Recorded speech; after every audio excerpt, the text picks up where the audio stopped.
Welcome, everyone, to another episode of Tack Talks Football, World Cup Edition. Certainly have a lot to talk about going into the round of 32 here. Lots of things that are not going the way that I think a lot of people expected. A lot of teams underperforming, some teams overperforming, and it's going to be interesting to see the remaining games in this round of 32, especially the U.S., which we'll get into. Dad, go ahead, over to you. Yeah, I just want to say hey to Jason and Jeremy. Good to see you boys. Glad to have you back from a couple of trips that you were taking. And sorry to everybody out there that listens in to us that we've been offline for a week or so. But we're back at it. Tack Talks Football is ready to go, and we're going to have a good conversation about the U.S. performances and future performance here in the day. Jeremy, over to you. Yeah, I mean, if we want to go right into the third and final group game, or did we talk about the second one? I can't remember. No, we did not. Yeah, Did who we? cares? It's We'll Australia. just Yeah, skip who to the cares third about one. that Yeah. one? Yeah, how about that? Who cares? It's Australia. So I think we can have some positives here. You know, we started off with what, 10 new guys, 9 new Nine guys. new I guys. think it was 9 new starters. 9 new starters. Yeah. Yep. Okay. And Turkey had majority of their starters on, if not all of them, from the previous 2 games, and we outpossessed them. With our so-called bench players, outshot them as well. The negative on that is obviously we lost, and it kind of killed that momentum. And then I get it; it didn't mean a whole lot, but it kind of killed a little bit of momentum, a little bit of, I guess, pride Excitement in of winning how good all they 3 were. games. Yeah, for sure. For sure. I would have loved to see them get 9 points in 3 group games, something that we haven't It's done never since happened before, yeah. 1930. And I don't even know if Yep. they played 3 games in that tournament at that time. Yep. But it's disappointing, but at least it didn't matter. Let's just put it that way. Jason, over to you. Yeah, I can't fault Pochettino for making those changes because I think 2 things happened. The first being probably the most important thing is how do your subs handle a big match? Because eventually I think they're going to need to use subs in some capacity. I'm not too sure that was the performance that he was expecting from his subs. And I'm not saying like they didn't work hard. I think they worked hard and I think they did some nice things. I'm not saying it was utter failure. But I think you just found out that you're limited to how many players you can play. Unfortunately, just from my perspective, there are some players that have been given opportunity after opportunity to show that they can perform at that stage or in that kind of environment. And I think once again, they failed. And that is what I completely disagree with in how we select our national teams, because I think giving players chances over and over again is almost like a broken record to where you're expecting a different result and you're just not getting it. And when it really needs to be a different result, you're still not getting it. And so you're stuck with playing 13 or 14 players the entire tournament. And we'll say, even if we get to play France in the future, France is going to rotate their front 3 and get nothing less than what they do with their starting 3. So for me, I think it was a good thing what he did, rotating those players. The bad thing is I think we found out the results that we didn't want to find out. Now they did hang in there with Turkey, and I think Turkey is a pretty good team, probably a very underwhelming performance this World Cup, but I'm a little disappointed in that late of a goal. And I think that's the second part to my statement, is that could happen in any match going forward. Even against Bosnia, something like that, just something remotely fluke could happen and it knocks us out. Now, I think our starters are certainly going to be a little bit more sharp, but if someone goes down at this point, I think we're in real trouble. Okay. I'm going Do to. you think that we will be as sharp having a break? Yeah. Do you Yeah, think that deters them a little bit? No, I think they'll be sharp. Dad, go ahead. You didn't say much. Let me step in here. I'm going to give a different perspective on this. Okay. First and foremost, Pochettino did exactly the right thing. You got 4 guys on yellows. In your opinion, they sit. No way. You do not risk them. Those players, the way Turkey was going to come out in that game, they have pride on their hands. They've already gone 0-2. Dad, I get it, but that's 4, not 9. 4. Yeah, but it was 9. I get it. Now, after those 4, you've got players that have never experienced a World Cup match, and it's going to be a World Cup match Probably with high intensity because Turkey's got pride, and they were going to come out to try and do everything they could to win that game, that match. All right, so now you look at performance, our defense, guys that really haven't had a chance to play at that level together, and they made mistakes. They basically made 3 mistakes, a couple that were close calls, but you look at the overall dominant performance that the U.S. gave, those guys on the number of corner kicks, the overall possession, the number of linked passes. There were so many positives that came out of that. And then you look at Greg Berhalter's kid, Sebastian. That's a bright spot. He had a phenomenal performance.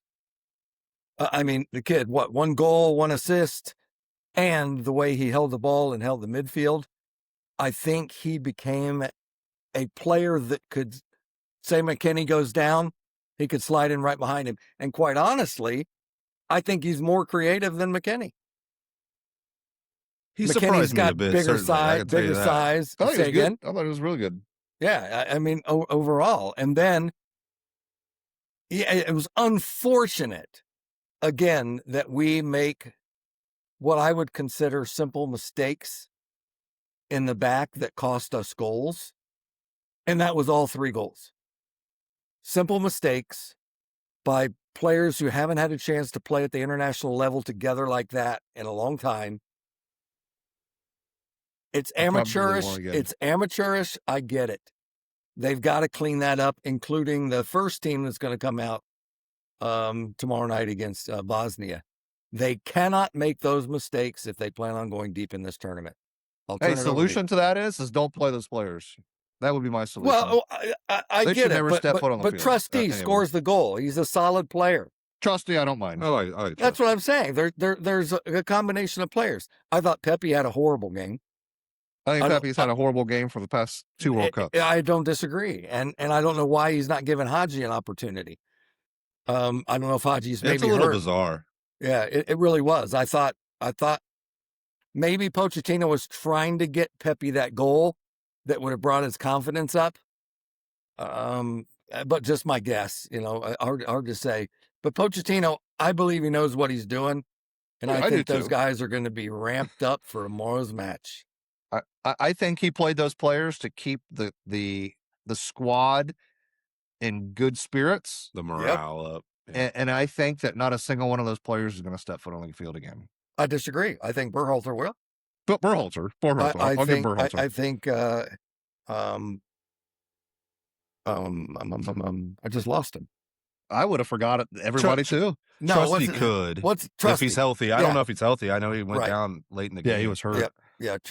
Trusty could. I really enjoyed throughout many of the friendlies and stuff of Mark McKenzie. I thought that he was a big reason for 2 of those goals. Him and Miles. You could pick either one. I would say I lean toward Miles. I think Miles has just had a bad time. And what's his face? The goalkeeper Turner. All 3 of those guys should never step on the field again in my life. 4 shots, 3 goals. Yep. And so that's what so Dad, I know you say the performance was dominating. It was. I don't see that. Oh, it was, Jason. Look at the stats. If you look at the stats, it was dominant. I don't care about the stats. Well, they lost in the last kick of the game. I And that know, was our but second team against their first team. You got to Well, give them so credit I for do want to that. put it in perspective here. So, you know, a lot of people said that Turkey was going to be a dark horse of this tournament. And Yep. the first two games, I mean, besides them having 64 shots and 0 goals to count They on, were dark horses. Yeah. but the thing is that they did have 70, like average 74% possession on them. For And I sure. know those two teams sat back a little bit Yeah. to help that, but we had 57% possession to their 43 against a very possession oriented team with Right. our second group. So there is positives to take out That's of what I was this, that saying. our I think second group played with one of the better 0 European positives teams. for me. I think it was Well, absolutely Berhalter was a atrocious, positive, so at least one. and I think that team should never step on the field again. No, I don't disagree with that. I don't think that Yeah, team yeah. carries us through a tournament by No, any I means. If totally agree. any of those backs go in, I'm Right. telling you right now, we will not win the game. Disagree. I think Trusty You can come can, on. I until think it's Trusty proven. could come on if there's an injury. And I think McKenzie could come on if there's an injury. And I think they'll do Okay. fine. If they're on the outside versus if Richards goes down. Richards goes down, now that's a different story. Yeah, they're gonna be a little worried in the middle. I would put Arfston in there before McKenzie any day. In the center back? No, I'd move Anthony Robinson to center back and put Arfston on the left. Yeah, you could do that. Yeah, you could do that. I would not put McKenzie in, and I would not put Miles Robinson in, and I would not put Turner in ever again. Yeah. Yep. I would agree. I don't Yeah. disagree with that. And I would say, quite frankly, which is another disappointment, Weah shouldn't step on the field. What he After even his admitted, he was performance. like, he said that was terrible. He's like, I don't even know what happened. He didn't And even know what happened? No, he said that. He's like, it was one of the said he worst didn't games know I've it. ever played. Said it's the worst game I ever played. Yeah, I wonder what Well, something's he's got not- in his and head. again, we go back to previous episodes of what I was talking about. You know, when I went through regionals and nationals, the best players. Well, I shouldn't even say the best players. The players that performed the best were the players that they felt the coach really, really had a use for them. They started and they were playing in positions that they were extremely comfortable in. And so that confidence allowed them to perform better. I mean, we had guys, I think I even mentioned this once. We had guys that were on our regional team that were so scared to go on the field. Once they got the nod to go on the field, even if it was a start, they were like, Coach, I don't know. I don't think I can do it. And so they wouldn't even play because they were so scared to go on the field. So when you get like that, you're not going to perform. Like you're just not going to perform. And Weah, he was a starter for the World Cup team last World Cup. And he's lucky to get a lick here in this World Cup at all. And that, your confidence just tanks. Yeah, and you're just never going to play, or you're never going to perform. But here I'm gonna bring something up. So as a player of his caliber, he needs to recognize that, and he just needs to go and say, when I get on the pitch, I'm just going to go and enjoy the match. Yeah, I get it, but it's you know, it's and get that out of your head that, because he'll just get into quicksand and he'll just keep going, which is what he's in right now. He's probably like he'll probably. I would say if he doesn't get any time this World Cup, he's probably off the roster next World Cup. I can't imagine he's going to be on it with his performance. He is fortunately, he's on the team not because of his dad, but because he is a decent player, and he's got good pace and he's got good skill. But you've seen two things with him. You've seen him performing as he has this World Cup so far, or also that game. And take it back further to, was it Gold Cup? What was the game where he punched the guy in the back of the head? Yeah. So there's two huge things that are going against him right now. And you're looking for a bright spot, scoring goals, getting assists or something, and it's not happening.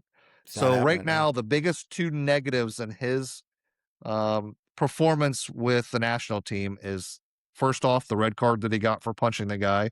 And the second one is he gets a start and he admits that it's the worst game he's ever played. Yep. And so those are two high negatives on his play right now.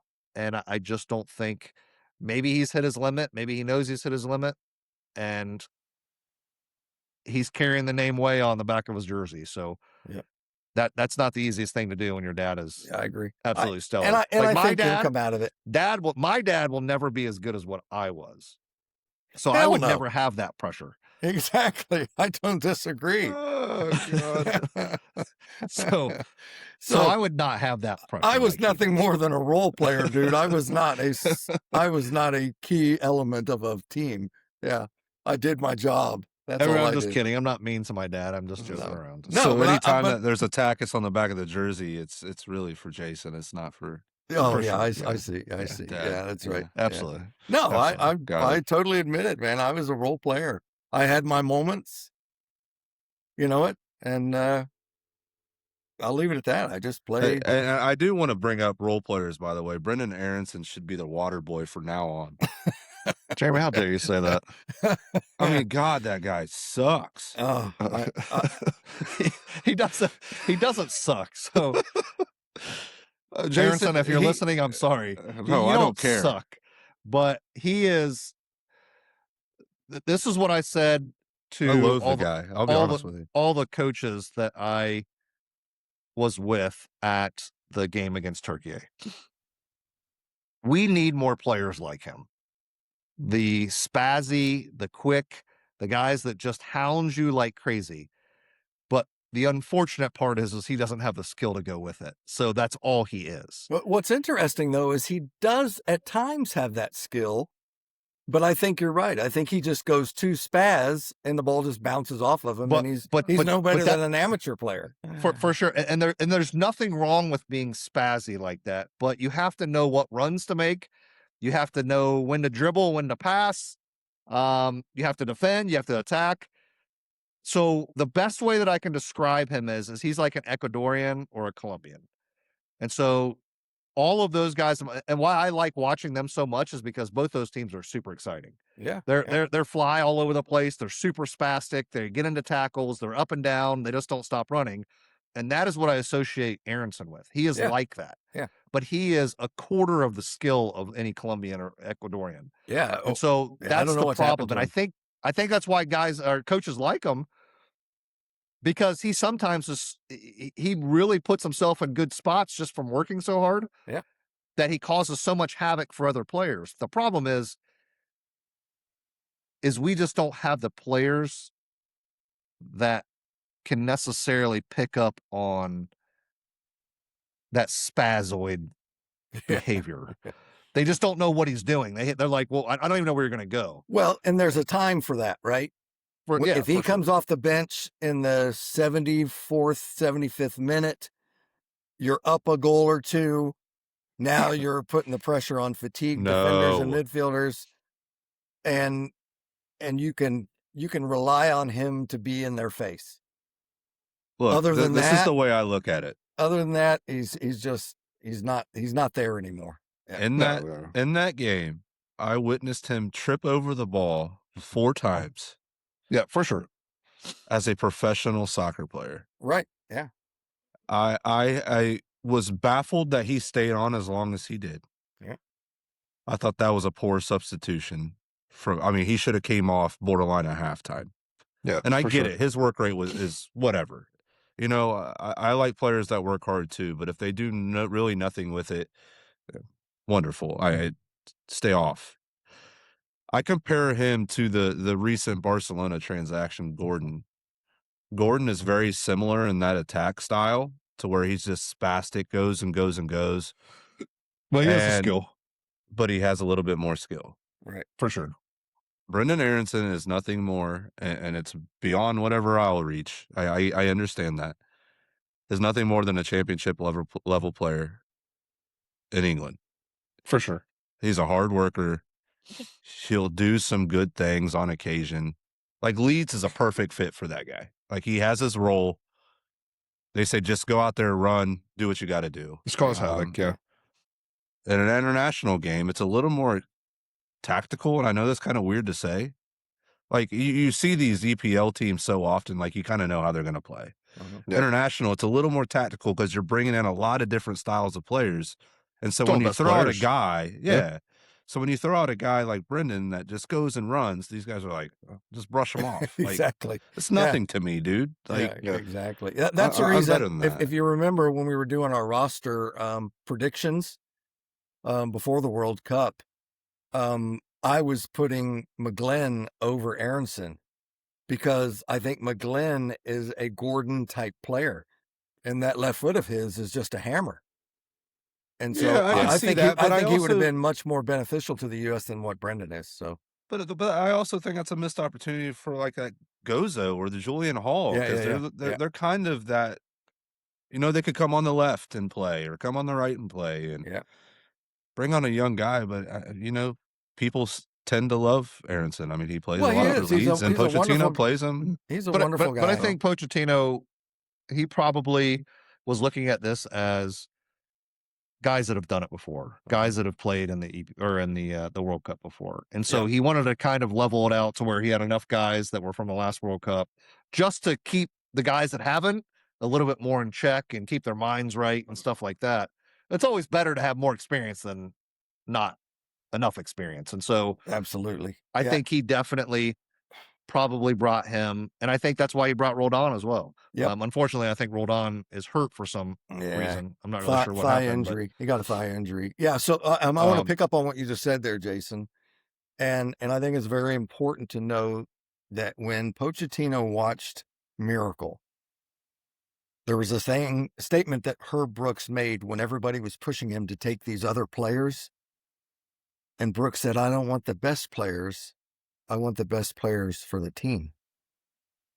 And at times you have to give up that skill set to keep that family culture together. And I think if Brendan would have been left off the roster, I think Roldan could have been left off the roster, but you needed that defensive midfield filler if you needed it. Right. Look at what they did with Brendan with respect to his wedding. Let him go to the away in the pre-camp, and then everybody else was just ecstatic about being on FaceTime and watching what was going on at the wedding. They came together as a family, and I think that's what's really pulling this team through the way they are right now, is that family culture is embedded in them. Pochettino believes in them, and they're believing in each other, no matter who it is. And I think it's making a difference. So, Brendan, I think you're there to fill that American touch, wear that badge. But, dude, you shouldn't be on the field right now. Yeah, and I shouldn't say that he sucks because, like I said, he's at the level he's at because of his work rate and all that. But I simply just don't like the guy's style of play at all. I think that he hurts us more than helps us.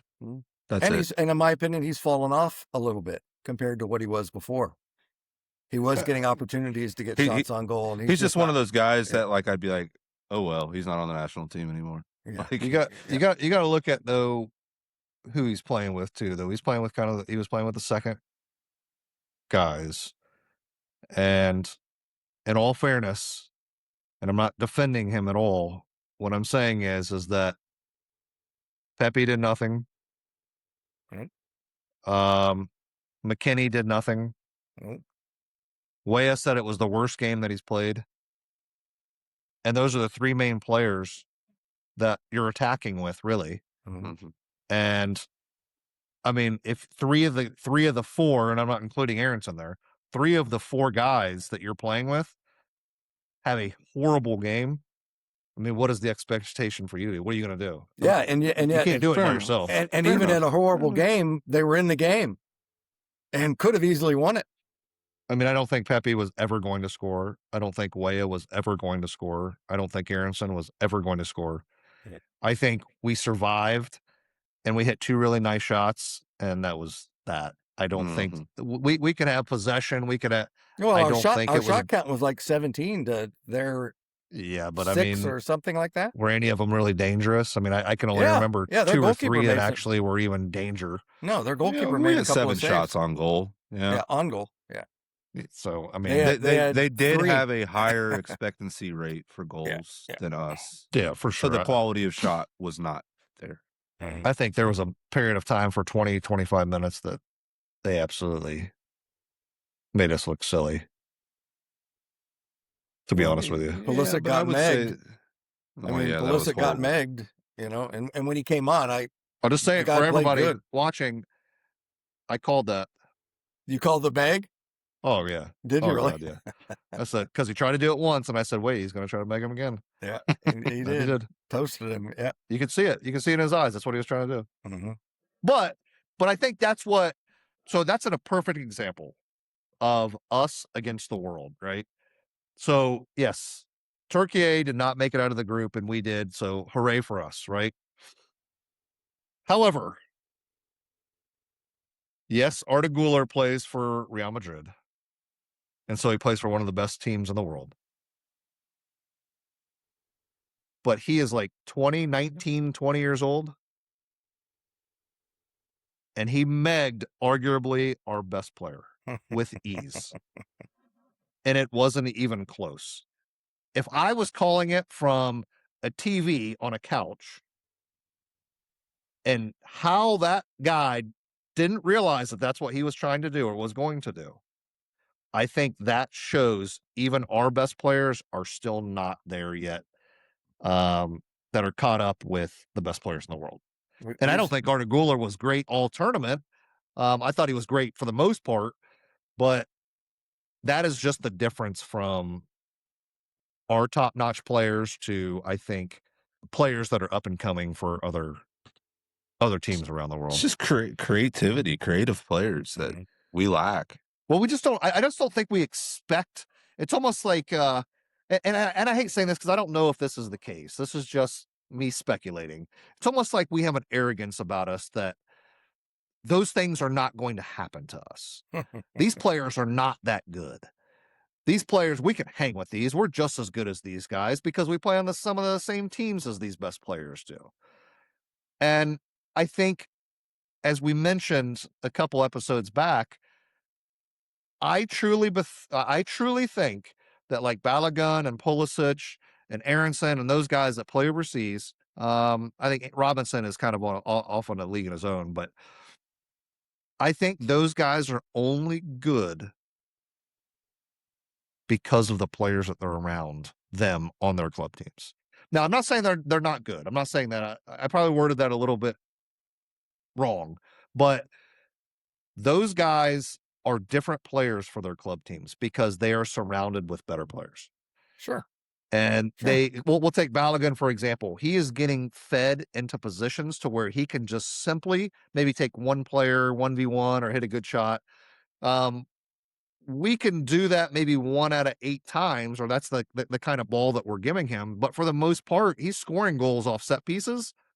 And he's scoring goals off of taking players on with our national team. And that, I don't know that that's the type of player he is. I think he needs to be put into good positions. Pulisic, he's got a good run. Yeah, he's got the ability to run. To make I would say that right angles. first group game was probably the first time that we've seen that capability. 100%. And so now we just got to be consistent with it. I mean, we saw it could be done. Australia made it a little more difficult being in the low block, breaking the lines and stuff. But that was the creative runs, the creative balls that we've been looking for and begging for. Oh, his second goal. His second goal. Oh, it's great. Yeah, it's great. But I guess that's kind of where I'm getting at is like, so what do we expect now? So our forwards didn't score any goals against Australia, right? It was an own goal, and it was Freeman off of a Freeman off a block shot. That's right, the long shot, right? Shot, yeah. Or block shot, yeah. And so our expectation is that our best players are going to go score goals, and we score we'll say those first 2 goals should have been scored by our forwards, our attackers. Yeah. And they weren't. And so even against Turkey, it was a set piece, and then Berhalter hit a pretty good shot off of a set piece as well. Yeah. It bounced out to him. So we're not scoring goals in the run of play, really, like with our forwards. And that's against teams like Australia. And yes, they might have played with 5 in the back or what, just tried to survive. But we're going to play defenses that are way better than that. Arguably, I'll be honest with you, Bosnia, like their backs are maybe a little slower, but they don't suck. No, they don't. And then you get to the next game where you play Belgium or Spain. Senegal or Spain. or Spain. Yeah. And so you're running into a feat that we couldn't even complete against Australia. Yeah, we won the game. Awesome. We're getting goals from other players. But just look at France and just look at, we'll take Norway, for example. Even we'll take Ivory Coast. Those guys are forwards that are scoring goals. Messi for Argentina. Those guys are scoring goals. Like their expectation is they're going to score goals because they're the goal scorers. We can't say that about the US because our goal scorers are not scoring goals. Yep. And that is going to bite us in the butt eventually. Well, and I think that's what bit Germany in the butt a little bit. Now, 100%. granted, 100%. Havertz did score a couple goals, and Undav scored a couple goals. However, that's where my argument comes into play for the Australia game, at least. Paraguay played a low block against Germany as well, made it very difficult for them to break them down. Germany just doesn't have any good forward. I mean, they're not, they don't suck, but they're not stellar forwards. No, like, they're just not. No, I get that, but I guess I'm like arguing the point of like I'm giving the forwards the benefit of the doubt against Australia, the fact that they played such a deep line. Yeah. And we're seeing that again with a couple of these upsets and stuff. Like, But they didn't teams do it are against doing Turkey that. either. No, but that wasn't really our starters. I mean, it was one of Pepe. I know, but I think that if we played them straight up with our team, Turkey's defense is a little weak. Yeah, they were. Do you have confidence in our forwards that they score? Even more so. Balogun gave me confidence from that first game, yes. And I think the Australia game was a little difficult, and his run did create the own goal for that game as well. Yep. So I think we're seeing that these teams that know that they're maybe inferior are changing their tactics to make it difficult for these forwards to score. Like I think even Mbappe, like if Paraguay sits back, they're going to have trouble.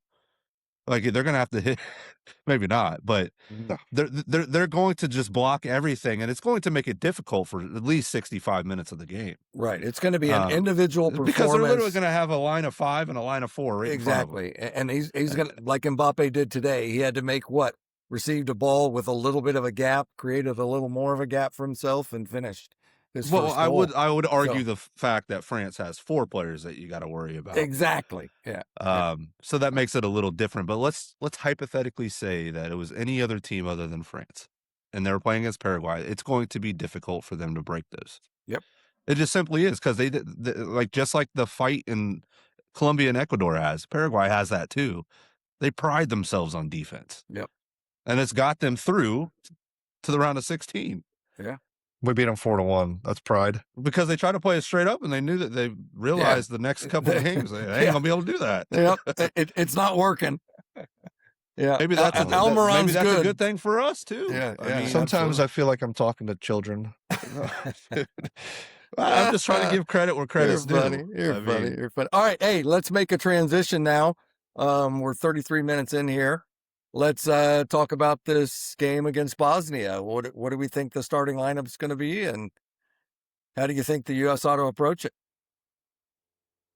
Jason, over to you. It'll be the same starting lineup that we had against Paraguay, and then probably Australia. The only argument that I can make, and it's not going to happen, I know that, is I arguably think that Berhalter could start over McKinney. Like I said, it's not going to happen, but Jeremy, you know this for some time. I'm not a huge fan of McKinney. I think, I think he's probably a really good dude. I'm not saying anything like about him as a person.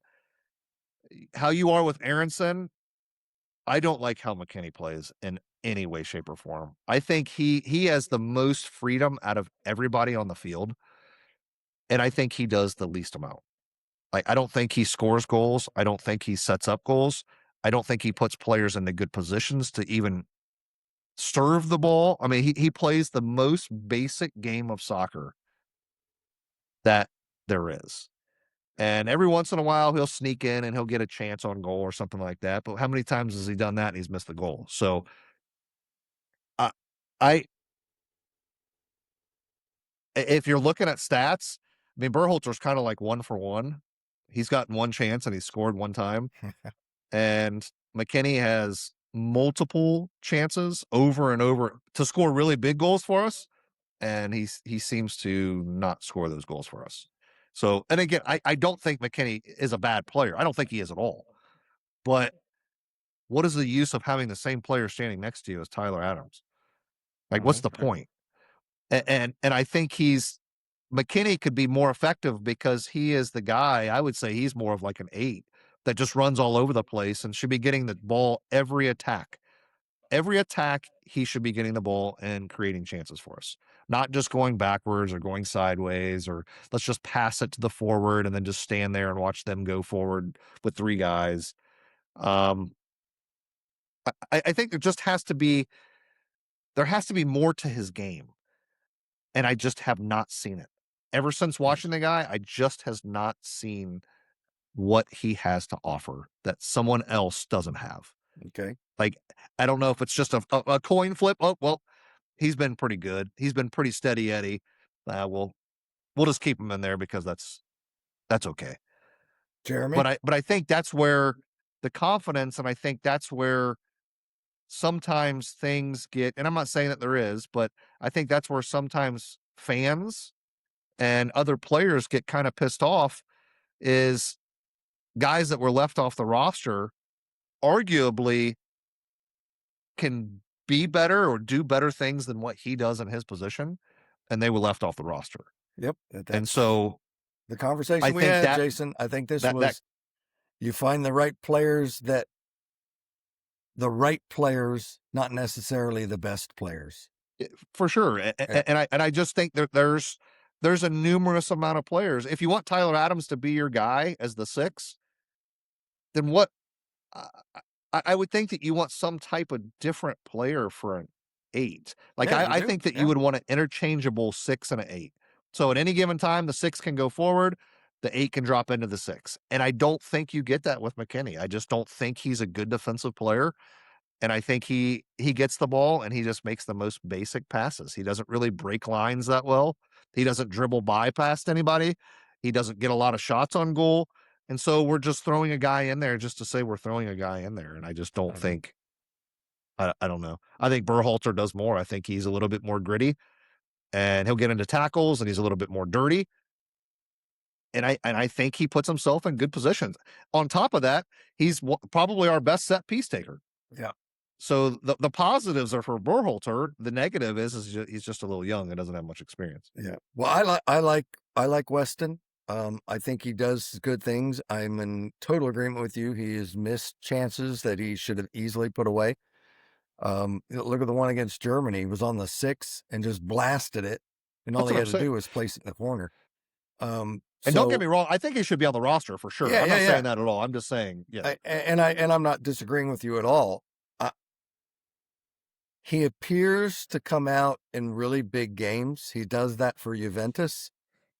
And I'm hoping that that's what he has against Bosnia, because I think it would turn that kid on the way he was playing during his club season with Juve. And if he can do but even that, I Juve think it's going to didn't make a play for a difference. So, while. Jeremy, over to you, though. What do you think about the match and the roster? Go ahead. I think it'll be the same starting lineup as Paraguay. I think you have to go with what has the most success. For sure. As long as Pulisic is healthy. I mean, who knows? He is. Every I'm day's looking a right different here. day for him. Pulisic says he's fit, ready to go. All right. Well, then let's hope he can sustain the entire game. Yeah. But yeah, I think that is our most dangerous lineup. I completely agree with Jason, actually. I think that Berhalter should get a shot. And you know, this is another conversation for another day, but you know, soccer is such a game of opinions. I'm kind of teetering with what Jason says and agreeing with him, but also see his role on the team. I mean, he's considered as the alternate captain, I would imagine. I mean, he always gets the armband when Ream's not on the field. So he's clearly a liked guy in the locker room. But Berhalter has been probably the more effective player this tournament, and I 100%. think that with a knockout game, you got to play the best player. We talk about form all the time. Well, then play the guy that's in form. All Well, right. I just think Berhalter, he works so hard that he can't last the entire game.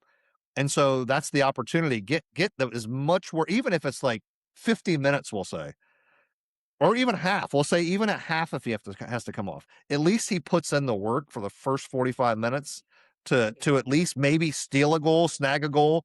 Maybe you get a set piece and he puts it in a dangerous area and we score, we go up 1 or 2-0 at halftime. And then McKinney comes in and he can do his little stuff that he does, keep in possession and stuff like that. But I think if we get off to a slow start, like a lot of these teams have, I mean, I'll even take France. They've got off to a slow start. Um, I don't think we're as dangerous as like France, obviously. Yeah. And so if we get off to a slow start and give up something stupid, then you got to start thinking Berhalter's got to stay on longer because you need that workhorse in there. All right. And yeah, go ahead. I see. So I'm gonna agree to disagree with you guys because Berhalter deserves to be on the pitch. You're now talking about Bosnia and Herzegovina, a big team, strong team, physically older team, and that's why McKinney needs to be on there. We need to wear them down, get them fatigued to where you can now and I think we're going to score early and I believe that we could actually have a better game than Paraguay in this particular match just because of the style of play that Bosnia opens themselves up a little bit even more than what Paraguay will. And so I think we're going to get opportunities, especially Balogun up top. I think he's going to, if he can hit his marks, it could turn ugly. But you bring on Berhalter for McKinney in the 60th minute. And now Berhalter's going to be able to go easily 30 minutes against guys that are more fatigued. And everybody else stays solid and looks good. And I think we dominate that game. If you put Berhalter on at first, he's now got to compete with those heavier guys, stronger guys in the middle, and it may put him at risk to where it just brings his confidence level down. But he's a pretty good, like I said, I'm just totally impressed with him. I've got to give him props for everything he's done so far since he's been with the team. And It's been good. dude, you deserve it, but I think it's the wrong moment in time to do it. I think now Poach is probably regretting not bringing Luna though. The way he's performing. Yeah. He would have Yeah. helped. Yeah. Yeah. But I will say, what's kind of weird about this, I can't give enough information about what I think we'll do to Bosnia because I think that they're the only team that I haven't watched a single one of their games. And I've watched every game in the World Cup. I haven't watched their game. No kidding. I think I watched the first half of the Bosnia-Canada game, and both teams looked like absolute crap. So I was like, I don't want to watch this. They're not terrible. They are. I still think, and unfortunately for like Dzeko, he's just Father Time is just getting Yeah. to him. But I think guys like Dzeko or he was pissed off when he came off the last game, like really, really pissed off. And so I think that's what you're running into. You're running into guys like that since it is a little bit older team. So I think it could be if they're not having the greatest game and they're not playing well, they're not having a lot of the ball, I could potentially see them kind of having a meltdown and just start fouling and stuff like that, which would be bad for them because I do think we are probably going to be a little bit more technical than what they are. But Bosnia is a team that is a lot like Germany. They're going to be pretty organized. They're going to be pretty fit. They're going to be pretty strong. And that takes a toll on players. I'll be on. I'll be the first to say that our national team, besides our backs, are not very big. Right. I mean, we're little guys, so it just depends on if they start getting whacked. what's their minds going to be like? I mean, I don't know. The unfortunate part about the World Cup being at this time is that after the World Cup, all the leagues start. And so a lot of these players are, yes, they're buying in. They want to go as far as they can in the World Cup, but they also don't want to be hurt for the start of the season of their club soccer. Yeah. Obviously, that's where they make their money. And in my opinion, I love Holland with a passion. But I think he's okay with not winning the World Cup. I think he would rather go play with his club team. Yeah. He's and definitely not fighting as hard 30 goals for this national team as he does for his club team. Well, I just think that there are moments where he fights for the ball hard, and he's just basically he had tears come out of his eyes after the game. Oh yeah, I think he loves it. Yeah. He loves it, and I think he simply loves it because he just loves playing the game. And I think I think he amazes himself sometimes that the ball just finds his foot and he just scores goals. He doesn't even know what's going on. He's got a magnet. Yeah, yeah. So I think that was what he was impressed with, is how they did win that game. But I do think a lot of these guys are getting to that point where if they know that they're probably not going to win the World Cup, they're certainly not going to kill themselves or get smashed to win the game. Just my opinion, though. I don't. I get it. I get it. But I really think that the interesting thing about Bosnia is they've got guys who can strike the ball from distance. Yeah, we need our goalkeeper. We need our goalkeeper to be on the money. Yep. Freeze really needs to have a great game to stop a couple of those. Just out of nowhere, whack it. Yeah, and he hasn't had to deal with a lot. He just hasn't had to. So I think, I don't know that this game is going to be the game that he sees a lot either. I think we'll probably have a lot of possession. But if we get through this game, that the next games he's going to be tested a little bit. I'm not saying he's going to have 100 shots a game or anything, but I think he potentially he will be asked upon a lot more than what he is in the first 4 You bring games. up a really good point, and Jeremy, I want you to address this as well. So I've been watching really closely what's been happening as teams have tied or just taken the lead in this knockout stage. And I'm going to focus on the Netherlands game. I think Zlatan said it exactly right. They got away from what they do, which is attack. And when they started trailing back, it cost them everything. And what a huge mistake. And I'm hoping the U.S. gets on the front foot, just stays on it, and just pounds and pounds and pounds. And if they do that, I think Bosnia's got no chance. Yeah, Zlatan was really, really hard on the Dutch. I mean, he said, I grew up in the Dutch environment, and he said that it's more disappointing for me to watch this, and it was utter failure tactically. Yep. And that is why the game ended the way it did. It was almost, I guess, supposedly it was the last World Cup they lost in PKs. And he said that so they don't have a good track record of winning in PKs. So why would you want to go there? Yeah, why would you want to go there? And they had the game. Lost the last 6 out of 7 PK shootouts. Yeah. Oh yeah. But I don't think they have. They're another team like the U.S. They just don't have like stellar attackers. Like they just don't create a lot. Or Germany, they just don't create a lot. Yeah, but Jason, I disagree with that. If you put the Netherlands up against France, I think physically, athletically, they align almost perfectly.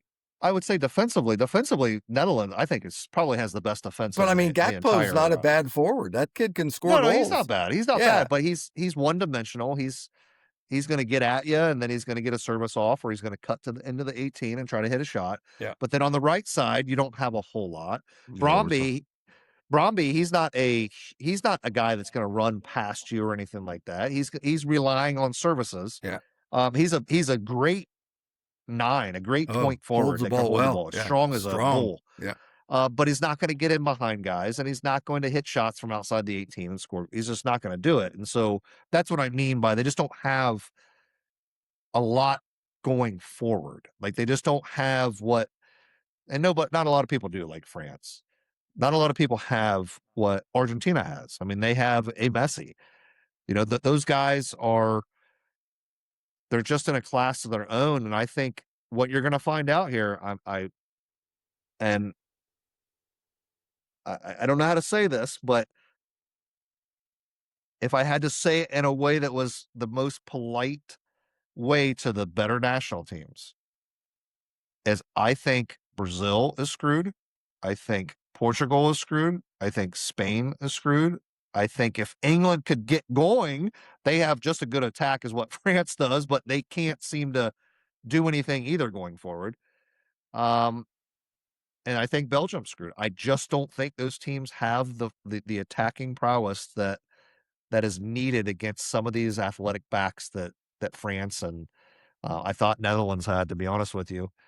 I just don't think that they're going to get in. Everything's going to go into a PK, or it's going to be relying on a set piece. Yeah. Yeah. Interesting. That's just my opinion. Yeah. So just a real quick point. So I look back at the Australia game, second half, roughly starting about the 60th minute. Australia wasn't really pushing that hard, and we still dropped back. Mm-hmm. As close as these games have been outside of the France game, I worry going into the later stages of the game and the game being close with Bosnia. Because I feel like we're always good for one mistake. And if we are at a 0-0, 1-1, 2-1, I don't know. Like that's where I get concerned with this group going forward. It's quicksand, Jeremy. It's quicksand. We tend to change our tactics. Yeah, you start falling back, you get into quicksand, you make that mistake, and now you're just perpetuating mistake after mistake. And you're right. Yeah, and I mean, you have to look at the Turkey game as an example. I mean, we screwed up. I mean, and so like if we keep the game really close, I mean, obviously I'm going to be nervous either way, but it's going to be nerve-wracking because I think that we could be bounced by a silly mistake. Just like we have to take it to them the entire game. Like go for as many goals as you possibly can. If we're smelling blood, go the whole damn time. Yeah, that's where you question, like what is it that changes? What is the reason they change? Do they just wear down? Like, do we literally just wear down and we can't run anymore, and so we sit back and we get tired legs? Do we not sub enough in the midfield? Do our midfielders get too tired? Do we have anybody to replace our midfielders in the back? Do we get too tired? I don't. I think it's all mental, Jason. There's not. I think it's mental. Yeah, but I don't think it's a tactic change. I really don't think it's a tactic change. I think it is something goes on in their minds, and this is a lot of U.S. players. I mean, just coaching club soccer, I think we get so nervous that we think that sitting back and changing, and even coaches talk about it. Should we switch to a 5-back if you go up in a big tournament or something like that? Well, no, the reason that you're winning is because you played the way that you did. Exactly. Right? If you're tired, they're just as tired. Exactly. So just play them. Now, if they're putting pressure and you can't get out of the back, maybe you just, in the flow of the game, maybe you switch something. You drop a midfielder back a little deeper or something. But to change things to just kicking the crap out of the ball past midfield and letting them gather it again and attack you 15 times in a minute is not going to work. Thank you, Netherlands. Exactly. You got your butts knocked out by a nobody. Yeah. Oh, it's hardly a nobody. They were semifinalists. Well, I get that, but they used to be a nobody. Yeah. I think Morocco right now, besides France, I think Morocco is the next best performing team. I would love to see Morocco go to the final. I would love to see it because I think they work their tails off, and I think they are structured in a manner that, for me, that is the way that soccer should be played. I agree. I think that is the way that the game should play. Good, solid team. Well, besides France, I think France is pretty good too. But could France? So I just want to make. Could France meet Morocco real quick? No, they're on the same side. That's what's kind of crap. All the good teams are on the left quadrant. Yeah. Let's see. Well, so Canada has face Morocco next, right? Yes. Yep. Oh, Canada. Yeah. Canada. No, but I did just want to make a real quick point Yeah. on So this Bosnia. it's going to be if France gets by Paraguay and Morocco gets by Canada, It's France, Morocco. there's your match. To the quarters. Yeah. Wait, No, yeah, it's the quarters. Yeah. The quarters. Quarterfinals. But that's what kind of sucks about how they set this up is like the teams that you want. If Argentina does happen to get to the final, you want to see those teams play against Argentina, like Morocco or France, and they're just knocking each other out. So like it's just, I think what's going to happen, it's going to come down to like a Final Four that really is not the best 4 teams in the World Cup. Yeah. Well, it may not be the best teams, but it's the best performing teams. So what I'm saying, I guess what I'm saying is if France gets to the finals or the semifinals, they could play somebody like the U.S. and they're probably going to beat them like 4-0. Realistically, I'm not saying that would happen, but I'm saying a team like the U.S. And so the semifinal is kind of like it's kind of typically it's a great game, and it could potentially not be a great game. Well, let's take that scenario real quickly because we're at 55 minutes and we talked about the game's we're missing the game. Yeah, I know. No, it's not till 10. Yeah, I think it's at I 9. thought it was at 9. Okay. I thought so too. It's at 10. But let's talk about weather that. delay maybe or something. So if I was Pochettino and I had my team ready to play France, say in a semifinal, I would literally look at them and say, guys, go out there and try and score 5 or 6 goals because France is going to score 4 or 5. And if you don't match them head for head, you're going to look foolish. I think and go at them, run at them. Their backs are not that good. And Balogun, maybe Haji or Pepe get a hold of some balls. Did you just say France's defense isn't that good? No, I'm just saying but they've got gaps. They've proven they've got gaps in their defense. Guys get through and the shots get taken quite often. How many goals are they giving up? Not many. Well, they do have Saliba, who I consider one of the best defenders in the world. They've given up 2 goals. I'm just saying, I've been watching them, though, and they haven't been playing as well as they normally do. They're great on the attack, don't get me wrong, but there's gaps there. And one of the reasons they haven't given up goals is because nobody can keep up with the backs when they're running back and recovering. I will say Morocco has a good chance to try. Yeah, I don't disagree. Because they're super creative and super shifty. Right, but you're going to have to go at France. If you sit back, they're just going to keep pounding you, get their confidence up, and sooner or later they're going to hit the target. For sure. And so why not go at them?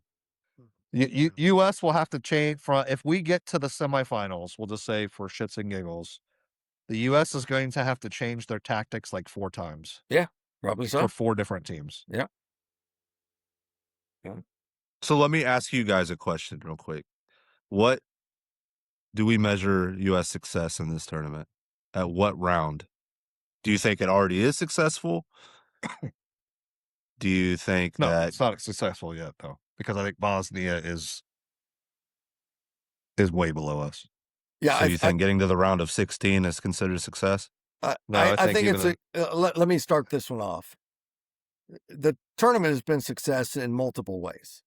No, he's talking about U.S. No, I'm talking I'm talking rounds, though. Yeah, I'm talking U.S. and I'm just saying in general, it's been a success from the perspective of, Balogun scoring 2 goals in a World Cup game, winning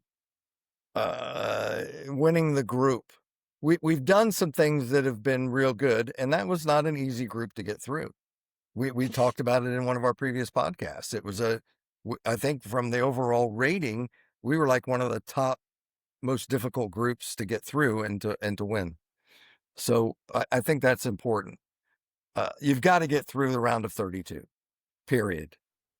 You need to put Bosnia in their place, send them home with their tail between their legs, and then in the round of 16, prove that you deserve to be there. Once you've done that, everything else is just cotton candy, man. Go for it. Put everything you've got into every moment that you're on that pitch. I don't think that So you realize that the round of 16 is no different than what we've done ever. I don't disagree. I don't disagree. But So I Jason, we don't had know this how conversation before. on The home United soil, I States don't is see how we somewhere can measure between that as a number success. 10 in the world and number 25, maybe even number 15 and 25. And we're never going to be rated any higher than that. No, I get it. But what I'm saying is I think that round of 16 is still failure. On home soil, round of 16, it's no different than if we went and played in Qatar. Yeah. It's no different. We didn't do anything different. Yeah, I get it. I get it. And probably with a better team and I a better get it. coach for Yeah, sure. I get it. I think if we challenge our competitor in the round of 8 and take it the distance, that would be success. I think if we lose in the 16, I still think it's fair because I don't think that the round of 16 team is a stellar team either. I don't care if it's Belgium. I don't care if it's Spain. I don't think that they are that far off from Belgium US or Senegal. Right. or Yeah. Senegal. Yeah. Well, So you Senegal, know, I think both teams are, but Senegal, I mean, they weren't anything special in group stages. Belgium, I mean, they barely made it and out of the group stages. I mean, now obviously they had a howler that last game, but No. I don't think those teams are. Doku's not doing anything. He hasn't scored yet, and he massacred the U.S. De Bruyne, what does he have? Maybe a goal. Like the guys just are not. Like the teams are just not performing very well. right. So I think if you're taking the U.S. success out of the group and how we maybe should have struggled a little bit more, but we kind of dominated the group. If we lose to Belgium or Senegal, that is worse than what I think the results were losing to Netherlands and Qatar. Yeah. Yeah, so I'll make a couple points. So I agree with that in regards to like the success of what we accomplished in the group. We did some things that we haven't done in a long time, which is win 2 games in a group. I will say this, that if we do not at least get to the round of 16, it's an utter failure. Mhm. I think that if we don't beat Belgium and Senegal, it sets us back a bit in regards to how excited everybody was from the Paraguay game. Mhm. Like just to see the capabilities and what this team could accomplish. The excitement is going to be, And then for sure. and then we have 2 games in the knockout stages to where I think everybody's like, well, man, we can make a run. Mhm. For sure. Yep. So I think that could hurt us a little bit, and the momentum of things, everybody will be like, oh, it's the same old team as usual. Yeah. We lost 5-2 in the friendlies, and it makes sense we're going to lose to Belgium again. For sure. Yep. For sure. So we got to take that out of perspective. And a lot of people might say I'm going to be absurd in my comment that I'm about to make, but if we do get to the round of 8 and play Spain, we will not lose that game. I think you're right. Not on home soil. I think we beat that team. Yep. I think don't it would disagree. be probably 3/4 of U.S. fans. I think that environment will be even what some of Spain's players are probably never seen. Mhm. I think that the excitement across the entire country would be like, oh my God, Well, we that's what have a chance. But that's what I was saying. Like as far as like the fans and stuff, I think if you get to that point, and I think even like the 16, I think teams, or I should say fans that are still staying in the country, if they want someone to root for, obviously they're going to root for Messi and Ronaldo for sure. I mean, those are the 2 biggest players, or Mbappe, France. But I think you're going to start seeing fans that are not from this country that are still here wearing U.S. jerseys. I think they are going to be like, that is the home nation. We've had a wonderful experience here. We want to see how far the U.S. can go. They're the underdogs, but they've got everybody behind them. Let's get behind them. That'd be pretty Yeah, cool. but a So lot I of think people that are is- saying that they're tired of seeing the same teams win it all the time. I mean, hell, 7 teams have won it. But Yeah. It's I time know, for somebody new. That's what I'm saying. So I think that's where the excitement comes in. So I think you're probably, if we get to the 8, you're going to see probably, it's going to be in probably a 70, 75,000 U.S. stadium. fans. Yeah. And you're probably going to have 60,000 U.S. fans. Yeah. Yeah. It's Well, gonna and be it could be Spain, Portugal, or Croatia, I believe. right. Yeah. And I would take all three of those That's teams what I'm in my saying. That's what opinion. I'm saying. Yeah. But It's going to be yeah, Spain. I would imagine. Yeah. But I would say that it's a somewhat of a success if we get to the round of 16.